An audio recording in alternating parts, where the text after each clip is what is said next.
Hey, what's up, everybody? It is Josh Thomas, aka DFS Up North, back here with another episode of the the Fanshare First Look course preview. This week, we are going to the Genesis Invitational at classic Riviera Country Club, one of my favorite events of the year. And now that they've cut this down to an invitational, it's not 156 players. It's not the Genesis Open anymore. It's the Genesis Invitational. We get a absolutely stacked field, maybe one of the best fields that we will see this year outside of a major. So I'm very excited for this. We get a classic golf course, beautiful weather, an unreal field of 120 golfers, and it's going to be a big week. Hopefully this guy in the background here doesn't win again, because JB Holmes taking it down last year really frustrated me, beyond the fact that I had about 100% Justin Thomas, who came in second. So again, exciting times at Fanshare. We got that course suitability metric that is absolutely killing it. An improved lineup generator that is maybe the fastest I've ever seen. Has all sorts of ability to change golfers out, really go by ownership. This week we were able to run by wave, with the different golf courses. Been, absolutely impressed with that. I don't know that we'll necessarily need a wave generator here, but I think with the way the field looks, we're going to definitely want to look at some stars and scrubs lineups this week. And this generator is built in to do that. So it'll basically eliminate that mid-tier range and just really hammer in stars and scrubs lineups, which I think is really exciting. So if you're not a Fanshare Pro member, you can always use code Josh for 20% off Fanshare Pro membership. But talk a little bit about the Genesis Invitational here at Riviera, right? Par 71, 73-22. It's a long course. For a par 71, this is a big boy golf course, all right? Pacific Palisades, beautiful weather. Shouldn't have any issues. We got Poana greens, which guys who played last week should be very familiar with. Kikuyu grass in the fairways and greens. And when I was doing my research, I actually found out that so Kikuyu is if you didn't know, is a grass that was transported to the U.S. from basically the grasslands in Africa. And what they did was they put this Kikuyu on the hills here, on the hillsides here, so that they didn't get any wear at the golf course, right? Because a lot of times it's hard to keep grass on the hillside, especially when we have fans coming and things like that. And basically over time, that Kikuyu took over the whole course. But Riviera is a classic course. It's a Thomas and Bell design from way back in the 1940s. This course, unlike many others, like we think about classics, like Augusta gets work done every year. Memorial, think of these Oakmont, things like that have gone over some pretty major redesigns. I feel like anytime we play a classic course, we have a redesign here in the last 10-15 years. But Riviera has really stood up to the test of time. The Corin Crenshaw essentially did a very small redesign in 1992, where they kind of reshaped the bunkers to get it like how it was played in the 40s and 50s when this was Hogan's Alley, right? Ben Hogan, multiple time winner here, and they wanted it to look like that again, but since then there's been really no sort of major renovations. Obviously inside the clubhouse and things like that, but this course is essentially the same. Course record here is -10 for round. Ted Treba in 1999. The tournament record is from Lanny Watkins in 1985, -20. Interesting stat. So Tiger and Jack Nicklaus, two arguably 1 and 2 all-time greats, both have played here dozens of times, right? And neither have won, which is kind of insane to me when you think about it, right? That this is where Tiger made his debut as a sophomore in high school back in the early 90s. Came close, lost to Billy Mayfair in a playoff, one of his 2 playoff losses in his career at this course. But Tiger's never won here, and neither is Jack. And Jack was a guy who played here every single year too. So it's definitely an interesting test of golf. We look at some of these former winners here. We got JB Holmes last year over JT at 14 under. Bubba, multiple time winner here, 3 times, DJ, James Hahn. We look at, these guys, right here, in a row. We're talking, the last 4 winners are bombers. Like I said, this is a big boy golf course. And not only is it a big boy golf course, you got to put it in play, right? So there's some drivable par 4s, things like that. But if you are not in position off the tee, you are in trouble here. Okay. Kikuyu is unreal in the fairway, right? We talked a little bit about that grass a second ago, right? But in the rough, you get some snarly lies, right? They got to cut the Kikuyu very tight. And you get beautiful lies in the fairway, but when they let that Kikuyu grow up, it can really hammer your club head as you're going through, twist it. So you want to get guys that are going to be long and in the fairway here. So we're always looking for guys that are gaining strokes gained off the tee. And not only do you see that here, but you see that over here as well. Tony Finau, Brown, Peters, Scott is a sneaky long, DJ, right? Twice, Keegan, Phil, both pretty long in their own right. But again, the sign of a great golf course is that guys who aren't long can do well here, right? Kevin Na, Luke Donald, right? James Hahn isn't super long off the tee. Billy Haas is not long. Aaron Baddeley's not long. Steve Stricker's not long. So those sort of players who are going to, maybe not be as long off the tee, but are going to be in position, right? Are going to do well. And really what those guys, tend to do well on is when we get some low scoring, right? So, and when we see low scoring is typically when the weather's not great. So right now the forecast looks okay. That can obviously change. But if we don't get, a super low score. Yeah, I guess Luke Donald in 2010 at -16, but God, his short game was so good. But if we expect this thing to be around 17, 18, 16 under, then we're going to want to favor the Bombers. If the weather looks like it's going to be kind of crap and we think this is going to be more of a slog, right? Or they just jack this course up to the point where it's tough to play, then we want to look at the shorter guys, right? But I don't think you just rule out guys because they're shorter or just hammering guys because they're long. You want a good mix, right? And again, I think that course history here has obviously shown. We see Phil with multiple wins, Bubba multiple wins. DJ has been here in multiple runner-ups. I think course history is definitely something that comes into play, or at least familiarity with POA and doing well out here. And we'll talk about that here in a second. So I actually, for a classic golf course, you think that it sets up very different than what you would expect sort of a classic golf course. So right away, hole number 1, you get the easiest hole in the course. You get a par 5 that played almost a full stroke under par last year. 299 birdies, 30 eagles, right? This is an absolutely gettable hole. So you start your front like that, and then you start the back with a drivable par 4. This is not your typical, like a Tillinghast where you're going par 4, not getting to your par 5s to the middle of the round. So you get an opportunity to really jump on it right away here.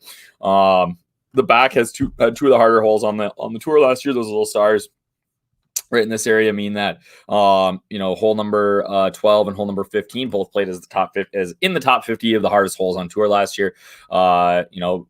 2 longish par 4s, right? 479, 487. I said this is a big boy course. You got to bring it here.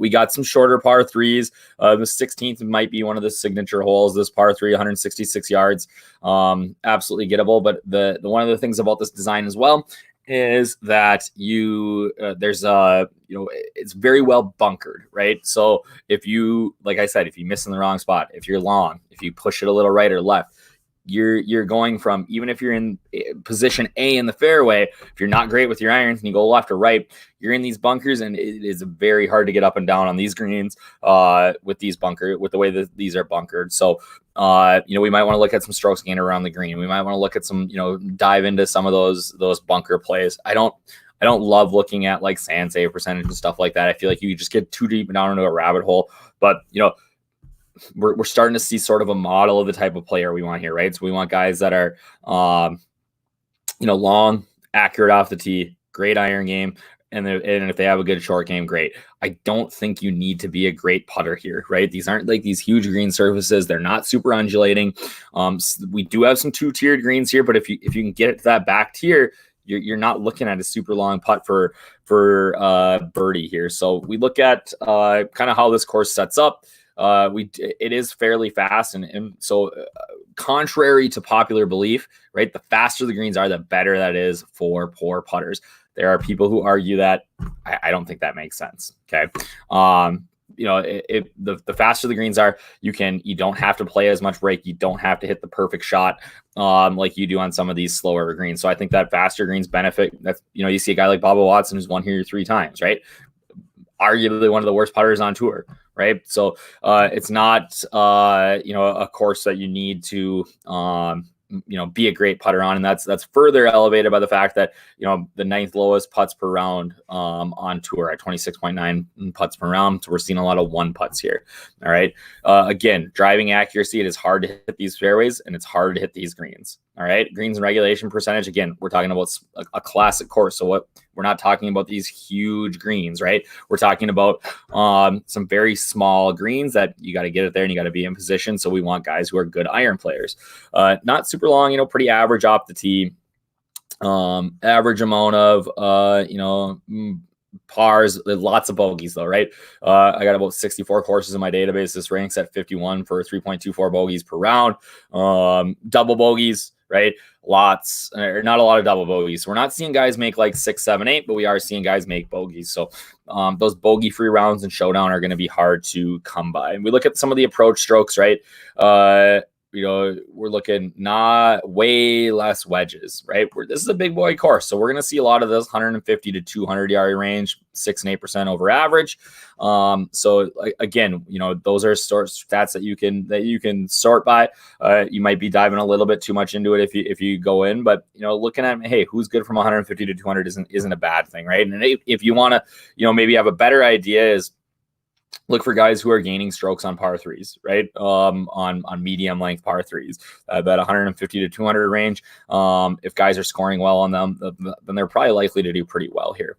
Again, putts per round is low, sand strokes average. Again, hard to hit fairways, so we're going to see more rough strokes per round.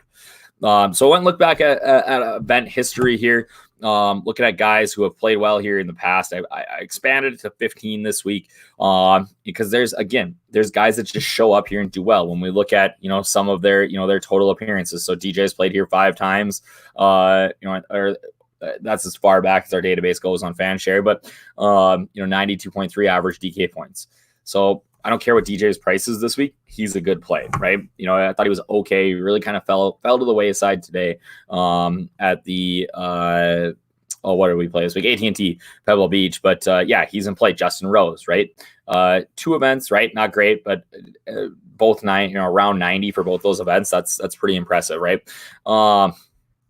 Adam Scott, great history here. Rory, right? So some of these studs, Steve Stricker, we only have in the database once, but done pretty well. So pretty standard. Bubba's won here 3 times. So he's going to be in there. But these 2 guys down here are very interesting to me this week.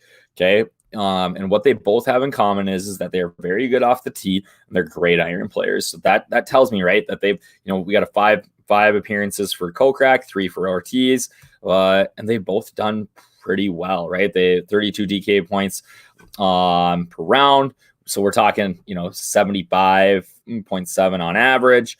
That's impressive. I can imagine that Jason Kokrak is going to be around 7K in this field, maybe 7.4. But Carlos Ortiz is going to be in the 6K. He's playing some good golf, did well at the Waste Management, was 9th here last year, right? So I can definitely get on board with some Carlos Ortiz this week, and he's going to be my sleeper. So beyond event history, right, I wanted to take a little bit of a look at California history. I think that a lot of these courses play very similarly. And what I did was I went into our research database and I pulled for not only California, but I looked at POA too. So who's doing well on these POA type courses, and we get our standard John Rahm, Jason Day, Justin Rose, Phil Mickelson, your standard studs. But Charles Howell, right, in the field this week, hasn't played in a little bit, could be a little bit sneaky coming in here. Howell last year sort of bucked the trend of being just a West Coast guy. And for a lot of years, that's what we knew him as, right? That he came out to the West Coast and he crushed him. And when he came back East, we didn't play him, even though he was from Augusta, Georgia. Charles Howell was a West Coast only type play. Well, last year he sort of bucked that trend, particularly after he left PXG, but that's a story for another day. But he's done, fairly well out here on the East Coast, 10 events, averaging 75 DK points. And that's something that we can, look at. Another thing that if you're a Fanshare Pro member, once we get the field in, we can look at guys who score in the, the top 5% of DK points every week, and we can sort by that. And last week, if you had done that, I know that my boy Andrew there, who runs the site here, he put it up on Twitter. If you would have just played these 6 guys in the 7K that did that, you'd have been smashing. So my winner this week is a guy that we didn't actually talk about. And I kind of like to go a little bit contrarian here in this winner pick. But Hideki Matsuyama, done very well over the years. He's on a tear right now, but I have a feeling he's just not going to get talked about. Now, here's my concern. We get the pricing tomorrow and he's $9K. Then he's going to be chalk, right? But if we get a Hideki in like that 9.6, 9.7, kind of in that forgotten range, I really like him this week. We talked about the sleeper being Carlos Ortiz. I like him a lot. Chalk donkey. So I had him in the spot last week. I thought that he would struggle to come back, coming back across the ocean. He's struggled with his game a lot. But then Phil Mickelson came out and got runner-up again this week, right? I think that he is going, again, depending on the price, going to be extremely high owned, especially if they don't price him up, right? If we get him in like where I said I kind of would like Hideki, if we get Phil in that price range, then he's going to be under-owned, and then I think you can play him, right? But so my initial inkling, though, is that 2 good weeks for Phil, coming off of second place. Of course, he's had some success at over the years. I think that Phil's going to be very popular. And Tiger Woods is going to be the other guy that I think is going to be super popular. Anytime Tiger plays, people are all over him. I think that there's some issues with his game right now. I'm not super sold. And I think that he, along with the hosting duties that he has now at this event, I think that there's going to be a lot going on, and maybe golf isn't going to be the number one priority. And he, I have a hard time seeing Tiger, regardless of price, being under 15% owned. So I think that he kind of falls into that chalk donkey range as well. So as always, give us a follow on Twitter. I'm BFS Up North, or at BFS Up North. You can find me there. Fanshare Sports, DK Golf Bargains. Lee will have his stuff up this week. I'll have my lineup breakdown. Get in, use that code Josh to be a Fanshare Pro member. You can use our lineup generator for this week. Get in on the Discord. Lots of good chats. Our boy Lionis in there talking about put up a great showdown model today that he's working on. They got a podcast too. So for sure, get in. There's lots of sharp guys in there, and worth every cent of our subscription. And honestly, maybe the best value in DFS. I think that ownership is more important than any sort of statistic when we look at DFS wins every week. So again, give me a follow, hit us up, and I'll see you guys in the Discord. Have a great week.